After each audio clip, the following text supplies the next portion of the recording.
Shalom, salam sejahtera untuk Bapak Ibu sekalian. Di kesempatan ini saya akan membagikan kebenaran firman Tuhan dengan mengangkat tema kasih Allah yang melampaui batas. Bacaan Alkitab Kejadian 45 ayat 1 sampai ayat 15. Kiranya Bapak Ibu berkenan untuk dapat membacanya. Bapak Ibu saudara-saudaraku yang dikasihi Tuhan, tema ini secara khusus mengingatkan saya pada realitas kehidupan di daerah atau pulau-pulau terluar, sebuah wilayah di mana batasan geografis terasa begitu nyata dalam kehidupan sehari-hari. Contohnya dapat kita lihat pada masyarakat yang hidup di Kepulauan Talaut, berdiri tegak di gerbang utama Nusantara, dipeluk oleh luasnya Samudra Pasifik dan Laut Sulawesi. Masyarakat Talaut sangat akrab dengan makna sebuah batas. Saban hari, pandangan mereka menatap ufuk tempat laut dan langit bertemu, membentuk garis batas alam yang seolah menandai ujung dari negeri ini. Di sana orang-orang mengenal dengan dekat batas pulau, batas lautan, batas jarak antar kampung yang dipisahkan oleh hempasan gelombang hingga batas teritorial negara yang memisahkan mereka dengan negara tetangga Filipina. Terkadang batas-batas fisik itu membuat kita merasa terisolasi, merasa jauh atau terbatas. Namun, tidak hanya batas geografis yang sering mengurung hidup kita. Dalam kehidupan bermasyarakat, berkeluarga, dan bergereja, kita pun sering membuat batas-batas yang tidak kasat mata. Batas pengampunan, batas kesabaran, batas relasi akibat rasa sakit hati, perselisihan warisan tanah, perbedaan paham, hingga dendam masa lalu yang tersimpan rapat di dalam dada kita.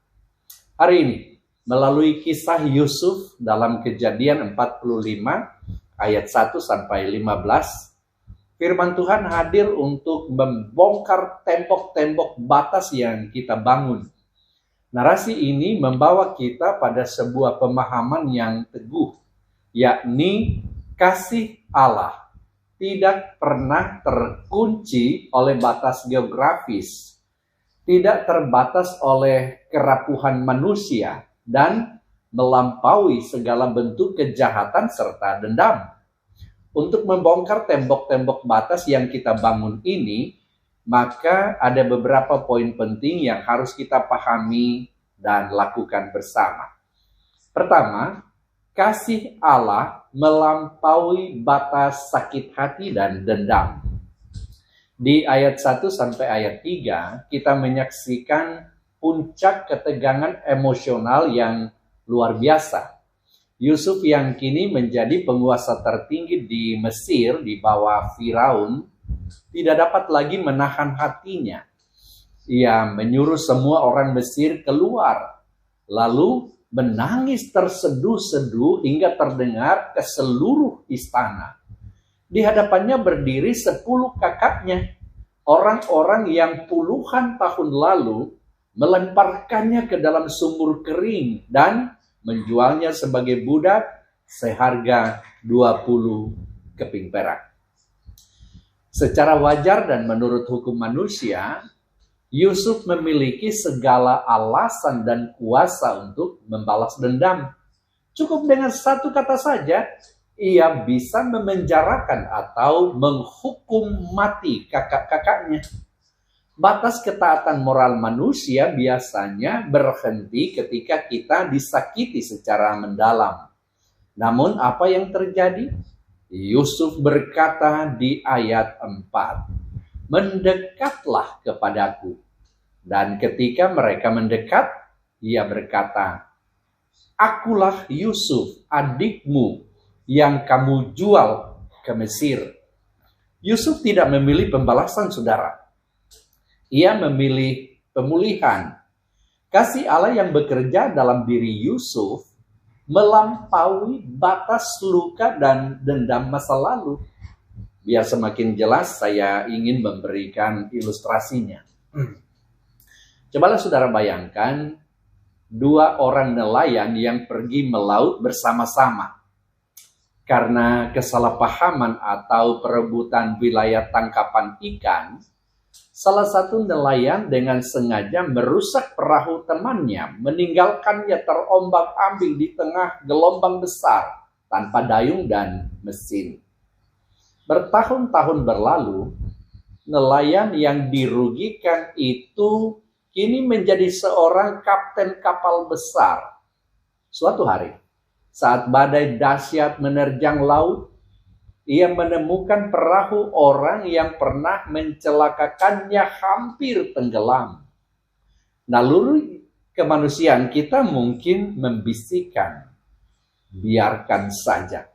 Itu karma, itu pembalasan atas perbuatannya dulu. Namun, kasih Kristus memanggil kapten kapal itu untuk melemparkan tali pelampung, menarik perahu itu, dan menyuguhkan makanan panas bagi musuhnya. Itulah yang dilakukan Yesus, saudara.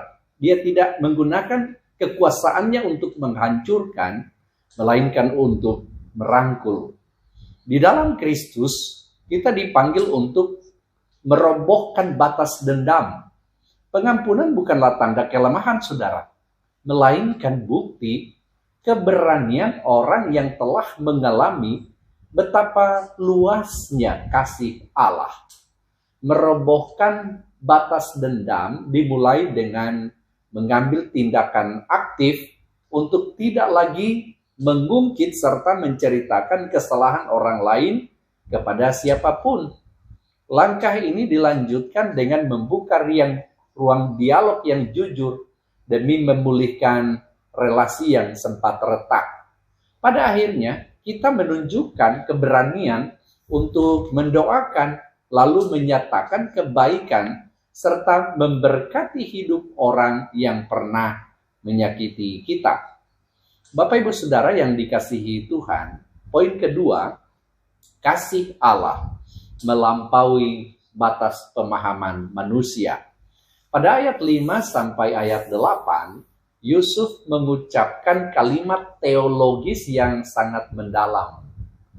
Tetapi sekarang, janganlah bersusah hati dan janganlah menyesali diri, karena kamu menjual aku ke sini, sebab untuk memelihara kehidupanlah Allah menyuruh aku mendahului kamu. Ayat 6. Karena telah 2 tahun ada kelaparan dalam negeri ini, dan selama 5 tahun lagi orang tidak akan membajak atau menuai. Ayat 7.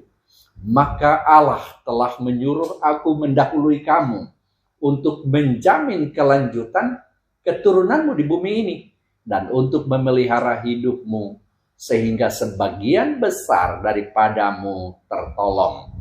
Dan ayat 8, jadi bukanlah kamu yang menyuruh aku ke sini, tetapi Allah, Dialah yang telah menempatkan aku sebagai bapa bagi Firaun dan tuan atas seluruh istananya dan sebagai kuasa atas seluruh tanah Mesir.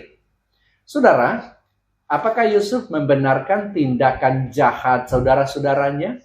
Sama sekali tidak. Dosa tetaplah dosa.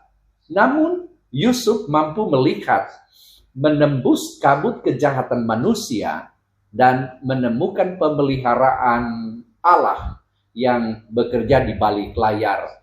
Pemahaman manusia terbatas pada apa yang tampak di depan mata. Sakit hati, ketidakadilan, dan penderitaan. Namun, kasih dan rencana Allah bekerja jauh melampaui jalan pikiran manusia. Ilustrasinya seperti ini. Para orang tua dan sesepuh kita di daerah kepulauan seperti di Kepulauan Talaut sangat paham cara membaca arah angin dan arus laut. Ada kalanya ketika angin utara bertiup kencang dan gelombang menggulung tinggi, pelayaran terpaksa dibatalkan atau kapal harus memutar jauh melintasi bukit-bukit ombak yang menakutkan. Bagi orang awam yang tidak berpengalaman, memutar arah terasa seperti buang-buang waktu dan menambah penderitaan. Namun, jurumudi yang berpengalaman tahu bahwa rute berputar itu adalah satu-satunya cara agar kapal selamat dari pusaran air dan sampai ke dermaga dengan utuh. Demikian pula jalan hidup Yusuf, saudara, dan tentu saja jalan hidup kita juga. Pengkhianatan, perbudakan, dan penjara di Mesir adalah ombak besar yang harus dilalui Yusuf. Tapi tanpa episode Mesir, tidak akan ada penyelamatan bagi bangsa Israel dari bencana kelaparan hebat. Allah menggunakan benang-benang kelam kehidupan Yusuf untuk merajut kain keselamatan bagi banyak orang. Terkadang mungkin saudara kita bertanya, mengapa pergumulan ini terjadi dalam keluargaku? Mengapa usaha saya gagal? Mengapa hidup di daerah terdepan ini begitu penuh keterbatasan? Ingatlah, pandangan kita terbatas oleh ruang dan waktu.